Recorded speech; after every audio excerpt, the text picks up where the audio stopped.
นี้มื้อนี้มื้อวันอาทิตย์ได้มื้อนี้พาสน้อยยิงน้อยกับแม่มาสวนสัตว์มื้อนี้นะมาซื้อนี่สองคนไปเลยมื้อนี้ใส่หน่อยนี่งามๆไป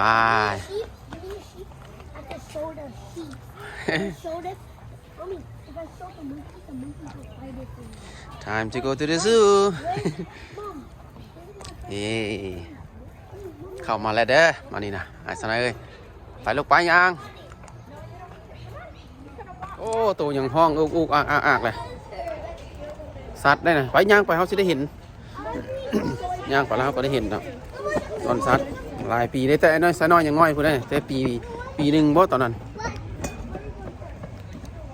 ไปลูกโอ้ตัวไก่งวงว่ะลูกบ่แม่นวอฟเด้อนี่ตัวหมาป่าเด้อนี่บ่ทันสิมาเบิ่งหมาป่าเบิ่งหมาป่ามึงดูเบิ่งหมาป่าก่อนเด้อย่างเบิ่งหมาป่าเด้อ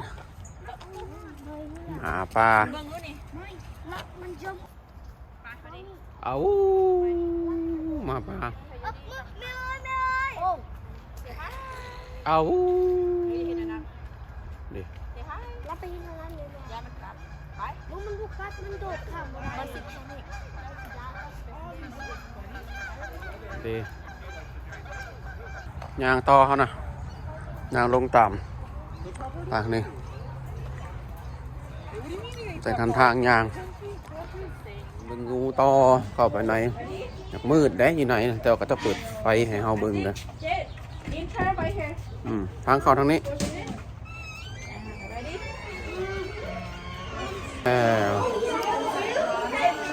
เรียบร้อย